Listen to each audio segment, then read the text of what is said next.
After the end of World War II, the world was split into two, East and West.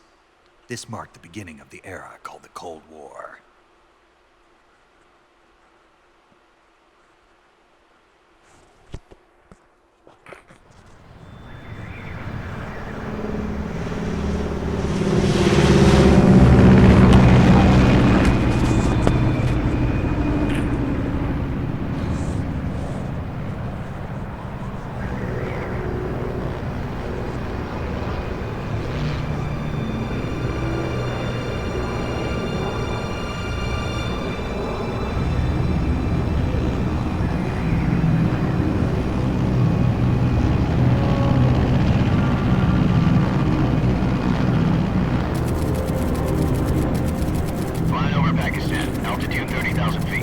Approaching Soviet airspace.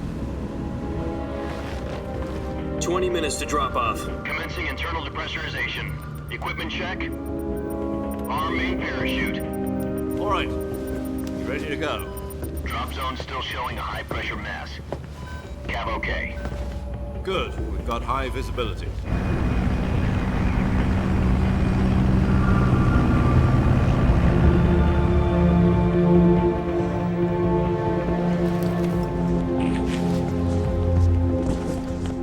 Cigar.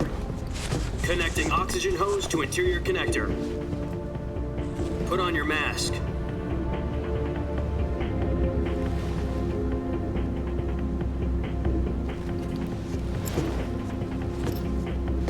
Does this panty waste know what he's doing? Approaching release point. 10 minutes to drop off. Hey, are you deaf? He said put out the cigar and put on your mask.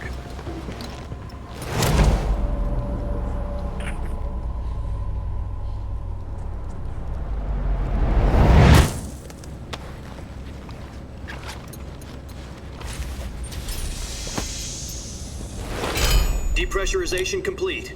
Checking oxygen supply. 6 minutes to drop off. Opening rear hatch.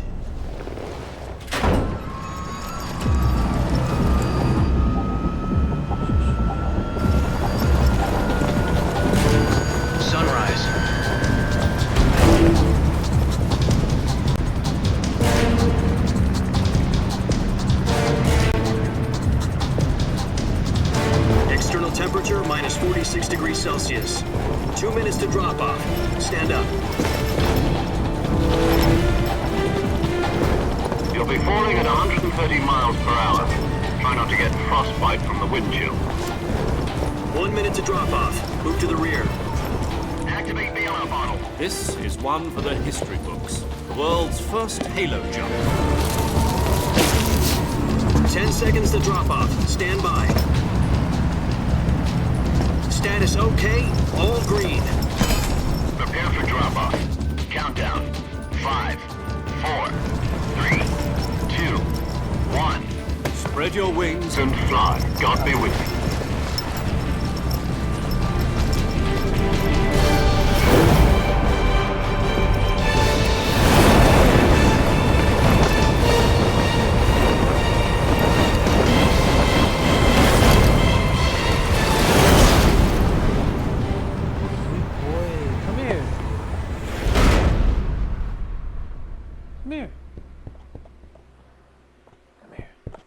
Jack, I've got some important news. The head of the CIA has finally given us the green light for the Virtuous mission. Virtual mission? No, the Virtuous mission. The future of our Fox unit depends on it. If it succeeds, we'll be officially organized into a unit. Virtuous mission? Sounds like some kind of initiation ritual. You know, don't get cocky. This isn't a training op. Right. So what exactly is this wonderful mission? Well, about 2 years ago, a certain Soviet scientist requested asylum in the West through one of our moles. His name is Nikolai Stepanovich Sokolov.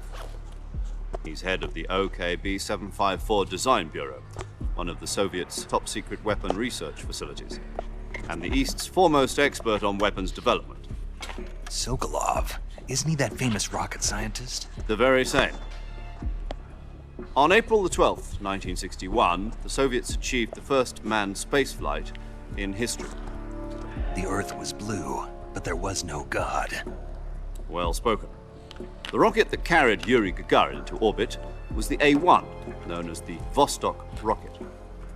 Sokolov is said to be the man most responsible for the multi-engine cluster used in that rocket. After Gagarin's flight, Sokolov left rocket development to become the head of the newly established Design Bureau. From a lowly technician to head of a design bureau, that's quite a success story, so why do you want to defect? It seems he'd become afraid of his own creations. Afraid?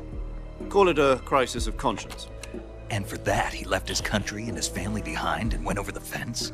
Not exactly. One of his conditions was that his family was also to be taken safely to the west. We used a mole to get the family out first and succeeded in sneaking Sokolov over the Berlin Wall shortly afterwards. I was the one who conducted the operation. The security on the eastern side was still full of holes back then. Then what? We got Sokolov over in one piece, but the whole ordeal had left him exhausted, and we checked him into a hospital in West Berlin. It took him 2 weeks and more than 600 miles to get from the research facility in the Soviet Union to Berlin. He was in no condition to say anything coherent. And it was only a week later that we had something much bigger on our hands. The Cuban Missile Crisis. October the 16th, 1962, President Kennedy received word that the Soviets were in the process of deploying intermediate-range ballistic missiles in Cuba. The President demanded that the Soviets dismantle and remove the missiles. At the same time, he announced a naval blockade to prevent further missile shipments from reaching Cuba. But the Soviets didn't back down, instead placing their armed forces on secondary alert. Soviet transport ships carrying missiles continued on course towards Cuba. US and Soviet forces went on alert for an all-out nuclear war. Frantic negotiations were conducted through the UN's Emergency Security Council and unofficial channels to end the hair-trigger standoff.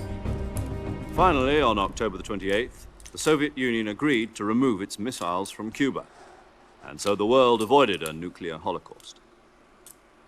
But in order to get the Soviets to pull their missiles out, we had to make a deal. You mean the one where the US agreed to remove its IRBMs from Turkey? No. The Jupiter IRBMs deployed in Turkey were obsolete, and we were going to get rid of them anyway. They had no strategic value whatsoever to either the US or the Russians. The Turkey deal was a ruse, a cover story that was fed to the other intelligence agencies around the world. So what did the Russians really want? Sokolov. They wanted us to return Sokolov. You mean the Soviets pulled out of Cuba just to get their hands on Sokolov? That's right. What the hell was he working on? At the time, we had no idea. We were running out of time. It was either give up Sokolov or risk full-scale nuclear war. In the end, we had no choice. President Kennedy gave in to Khrushchev's demand. The next day, I got Sokolov out of the hospital, handing him over to agents on the eastern side. Sokolov kept on screaming, "Save me," until he disappeared from my sight. Then a month ago, we received some new information from one of our moles. About Sokolov? Yes. He was taken back to the research facility and forced to continue working on the weapon in question under KGB supervision. What's more, it's on the verge of completion. So what kind of weapon is it? Something to do with space rockets? No, missiles. Same technology. I guess you're right. We don't know the details, but it appears to be a new kind of nuclear device. For half a year now, the Soviets have been conducting frequent nuclear tests at Semipalatinsk. Something to do with the weapon, I assume. We're talking about a secret weapon so big that Khrushchev was ready to pull out of Cuba to get it back. Is Sokolov still in the facility? No. According to our intelligence, he's in Selino-Yarsk, a place in the mountains about 3 miles to the west that's known as the Virgin Cliffs. The Virgin Cliffs. Nice name for a virtuous mission. They moved him there just recently. Why? Apparently, they're conducting a field test of the weapon, but it's our best chance to get him back. This mission would never have been possible if he was still in the research facility. This is our last chance. Sokolov must have known that too when he contacted us. Sorry, boy. Alright, put it.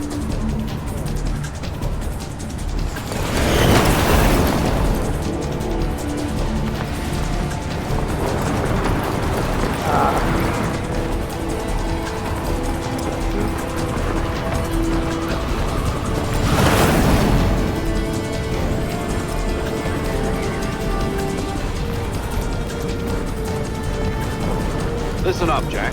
Your mission is to infiltrate Selino Yask in the Soviet mountains, ensure the safety of Sokolov, and bring him back to the west.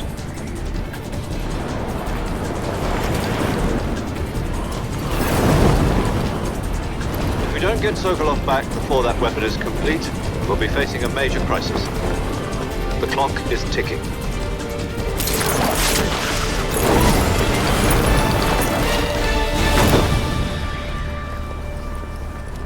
Once we've confirmed the rescue of Sokolov, stand by at the recovery point. A recovery balloon will be dropped at that point. Helium will be pumped into the balloon to inflate it. The process takes about 20 minutes. Once it's complete, the gunship's arm will latch onto the balloon and pull it up. The Fulton surface-to-air recovery system. I'm familiar with the theory. Take it easy. It's been combat proven. Do you think Sokolov is up to it? The shock will be less than during a parachute jump, and the arm can handle up to 500 pounds. So you're planning on going over the border in a single combat Talon? She's equipped with two 6-barrel 20mm Vulcan cannons, as well as two 40mm machine guns.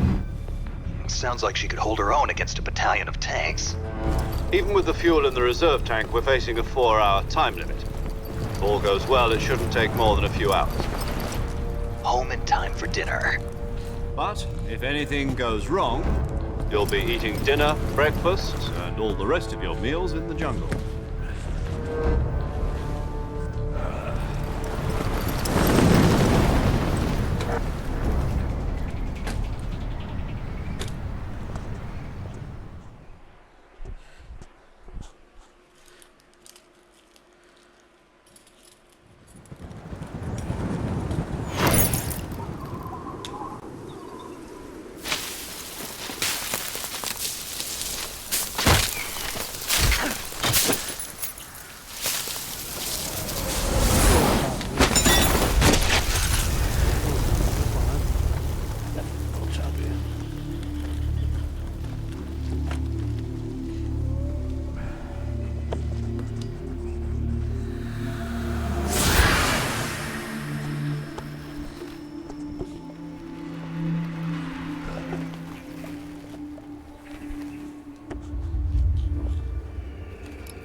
Do you copy?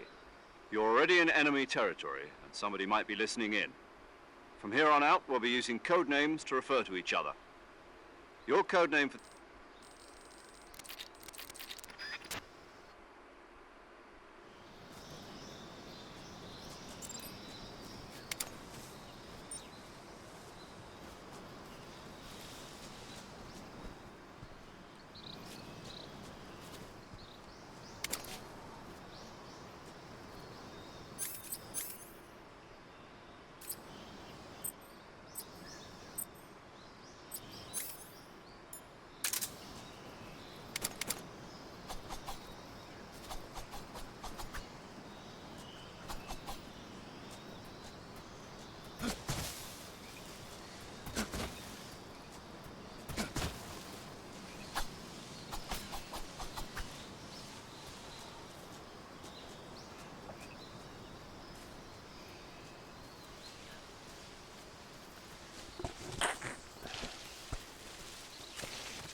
I see you've retrieved your backpack, Snake. To equip a weapon, it's necessary to take it out of your backpack. In the survival viewer, choose Weapon from the backpack. Your available weapons will be displayed in a list on the screen. From that list, choose the weapon you want to equip and press the Enter button. For other equipped items, just do the same thing from Item. Got it. Use the survival viewer backpack. Yep, that's right. Survival is fundamental to this mission. After you've been out in the field for a while, your stamina will start to drop. If your stamina gets too low, it'll affect your performance. You won't be able to shoot accurately, for example, and your wounds won't heal as smoothly. Keep an eye on your stamina so you don't run out. To recover lost stamina, you can hunt for local flora and fauna. You can use either your tranquilizer gun or your knife to hunt. My only weapon is a Mark 22 Hush Puppy tranquilizer gun? That's right. It's been fitted with its own suppressor. However, the suppressor will deteriorate every time you fire. Once its durability reaches 0, the noise suppression effect will be gone. So don't get too trigger happy with it. The suppressor's durability is shown in the icon. Any weapons and equipment beyond what you're carrying now, you'll have to find as you go. I have to find my own weapons and equipment? Whose crazy idea was this anyway? Solo covert actions are standard Fox operating procedure. You can't leave any traces of your presence. No weapons, equipment, footprints, sweat, or bodily wastes. The same goes for bullets and cartridges, too. Your presence in enemy territory is already a violation of international conventions of warfare. There aren't supposed to be any American soldiers in Russia. It could spark an international incident. You can't let anyone see you. You can't let the enemy know you're there. This is a stealth mission. You're a ghost, Snake, in every sense of the word. And there'll be no rescue if you're captured. The military and US government will deny any involvement in the affair. Then I'll just have to take care of myself, huh? I'm afraid so. You've been given a fake death pill for that purpose. SIS guidelines stipulate that soldiers on covert ops like this one be issued a potassium cyanide capsule. Tape it to your body so you can take it when you need to. How generous of you. Use it if you're taken prisoner by the enemy. It'll send you into a state of false death for a short time. Fooling them into thinking that I'm really dead. So, how do I come back to life? Just take the revival pill. You mean that thing they put in my tooth before the mission? That's the one. But be careful. If you remain in a state of false death for too long, nothing will be able to bring you back. Remember that. I'll keep it in mind. You said this was a solo mission, right? Right. I guess that means I can't count on any reinforcements. Correct. The mission rests entirely in your hands. A real one-man army. Relax. There's a support team ready to back you up over the radio. Who? I'll introduce them to you. This time, survival is of utmost importance. The first member of the support team will be in charge of monitoring your physical condition, acting as a medic, so to speak, as well as recording your mission data. She's a member of Fox as well, and she's here on the gunship with me.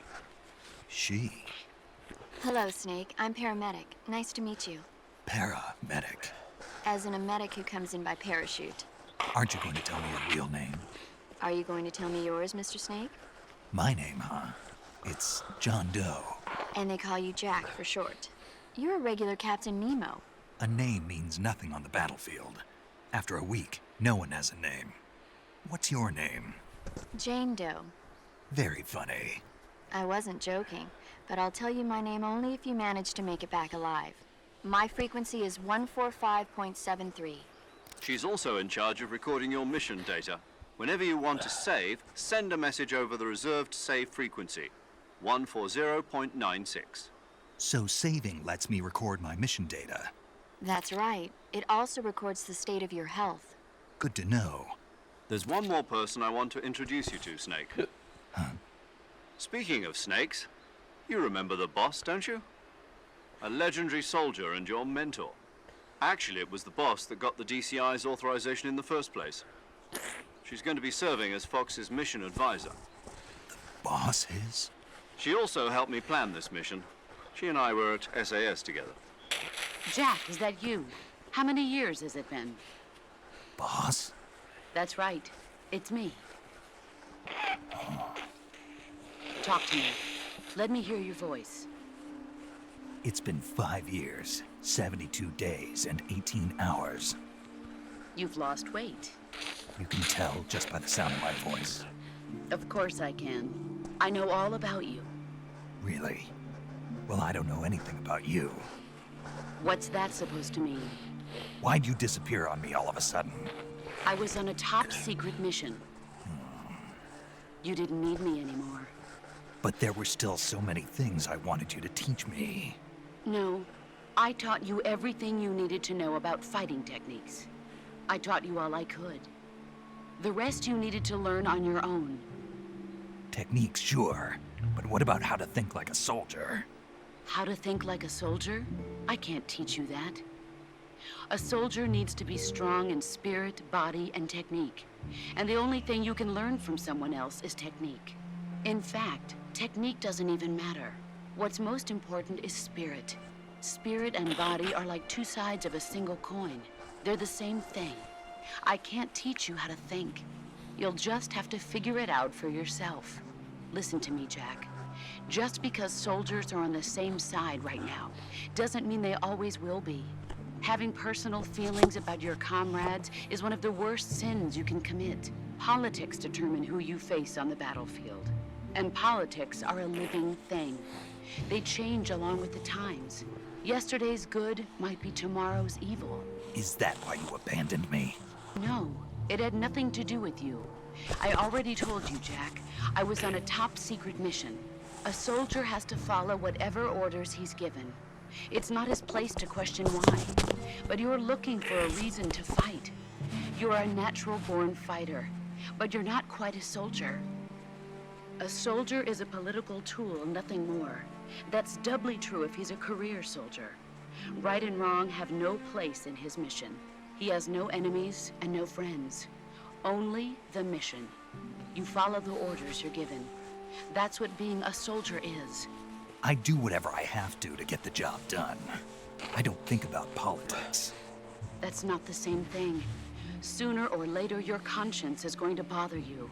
In the end, you have to choose whether you're going to live as a soldier or just another man with a gun. There's a saying in the Orient, loyalty to the end.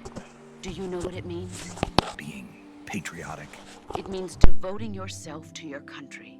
I follow the president and the top brass. I'm ready to die for them if necessary. The president and the top brass won't be there forever. Once their terms are up, others will take their place. I follow the will of the leader, no matter who's in charge. People aren't the ones who dictate the missions. Then who does? The times. People's values change over time, and so do the leaders of a country. So there's no such thing as an enemy in absolute terms. The enemies we fight are only enemies in relative terms, constantly changing with the times. As long as we have loyalty to the end, there's no point in believing in anything, even in those we love. And that's the way a soldier's supposed to think? The only thing we can believe in with absolute certainty is the mission, Jack. All right, but do me a favor. What is it? Call me Snake. Snake. Oh, right. Your code name is Snake. It suits you well. That's right. The legendary unit that the boss put together during World War II was a snake. The Cobra unit, a group of heroes that brought the war to an end and saved the world. As long as you've got a legendary hero backing you up, you'll be fine. Isn't that right, Snake? Yeah, I can't think of anyone else I'd rather have with me. Oh, and one more thing, boss. Yes? It's good to hear your voice again. Same here. After all, who knows if either of us will make it out alive? Snake, you were always best at urban warfare and infiltrating buildings. But this is the jungle. Survival is going to be key. Those CQC techniques I taught you are sure to come in handy. CQC? Close quarters combat, huh? I've been in the Green Berets for the past few years. I'm probably pretty rusty. Not to worry. I'll be here to help you remember. After all, this is your first actual survival mission. I'll be supporting you over the radio. Where are you, boss? Next to the Major? The boss is communicating with us by radio from aboard a Permit-class submarine in the Arctic Ocean. My frequency is 141.80. Call me if you need my advice on battle techniques. Gotcha. Your mission is to retrieve Dr. Sokolov. Dr. Sokolov is... Snake, try to remember some of the basics of CQC.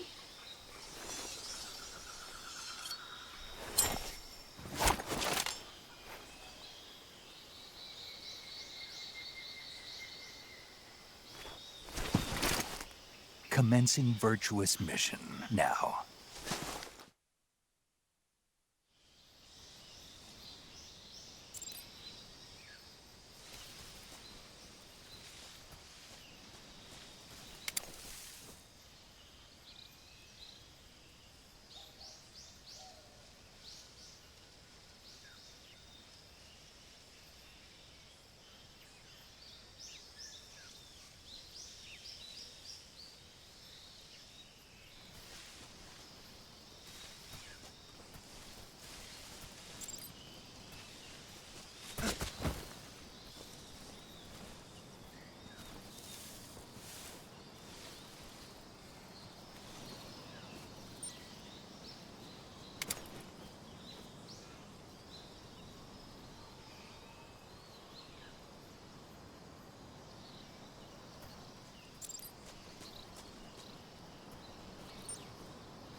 Major.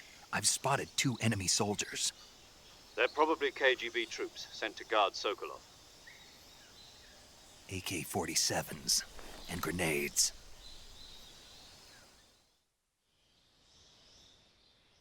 Snake, your presence in Soviet territory is already a violation of international law. We can't let the Kremlin find out that the CIA and the American government are involved.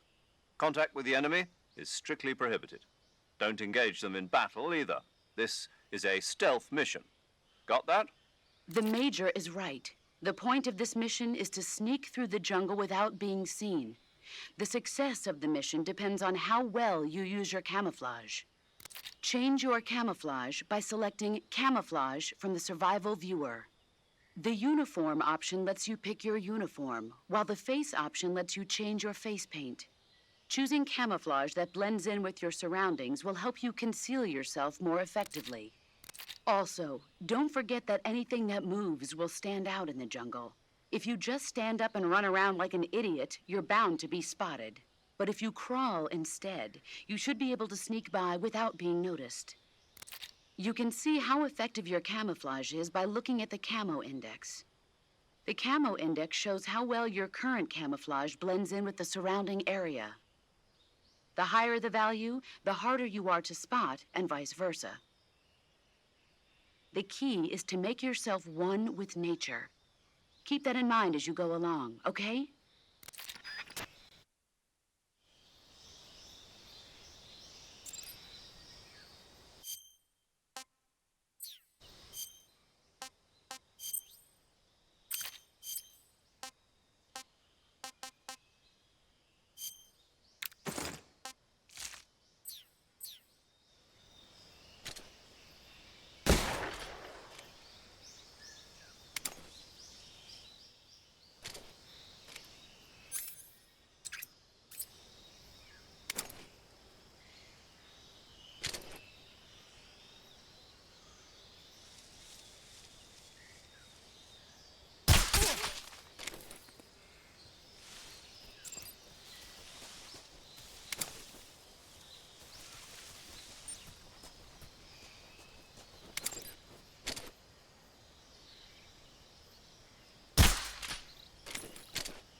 What's wrong?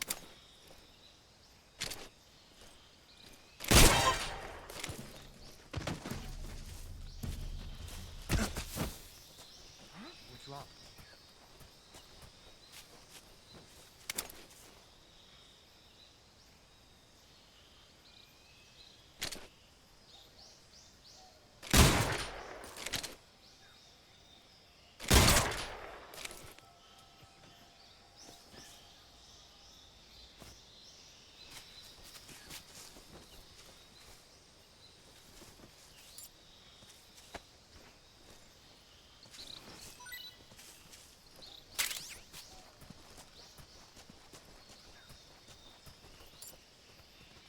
What's wrong?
Major, I've reached the abandoned factory where Sokolov is supposedly being held. This place is a dump.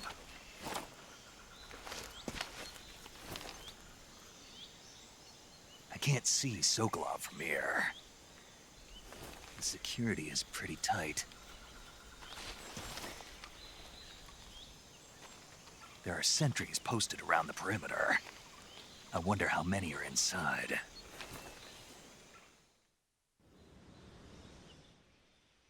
Your objective, Sokolov, is inside the factory. They should be holding him in a room in the northeast section. Northeast section. Got it. Be careful. Your mission is to bring Sokolov back alive. He must not be exposed to any kind of danger. Do not approach Sokolov while in the alert phase. Right. Oh, and one more thing, Snake. You mean there's more? No, it's just that when you get to Sokolov, I want you to tell him something from me. And that is? Sorry for being so late. Is that all? Yes. Understood. Beginning my approach to the target.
Disgusting.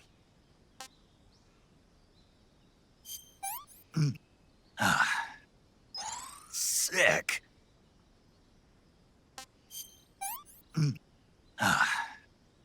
Pretty tasty.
Saving the game, Snake?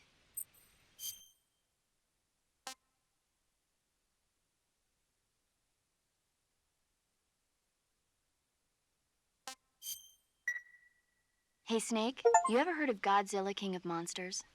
No, what is it? It's a movie. You haven't seen it? Nope. It's about this monster called Godzilla, who grows to an enormous size in a nuclear test and goes on a rampage in Tokyo. Nuclear test, huh? Then the Marshall Islands must be crawling with giant monsters right about now. It's just make-believe. Maybe that's why my pants have been so tight lately. Snake, it's a movie, not a report out of Los Alamos. I know. So then what happened? Godzilla is immune to all weapons, and humanity has no way to stop the monster. Dr. Shirazawa develops a new type of weapon, but meanwhile, Godzilla is getting closer and closer to Tokyo, obliterating everything in its path. It was originally a Japanese movie, but they made an American version, too. I recommend seeing the original Japanese one if you ever get the chance. It's mostly mindless fun, but it's also got a serious anti-nuke message as well. Where can I see the original? You'll just have to go to Japan. Really? That's too bad. Well, if you wait 40 years, you might be able to see it in America, too. Why's that? 2004 will be Godzilla's 50th birthday. You think they're still going to be making Godzilla movies then? Of course! Everybody loves Godzilla. You sure know a lot about movies. I don't suppose you're the movie-watching type, are you? Not really. Okay, then I'll tell you everything I know. When the going gets tough, movies can save your life. It's always good to be able to look at things from a different perspective when you get in a jam. That's the magic of movies. No kidding. Well, I guess it might at least make a nice distraction. That's the spirit, Snake. Have a little fun.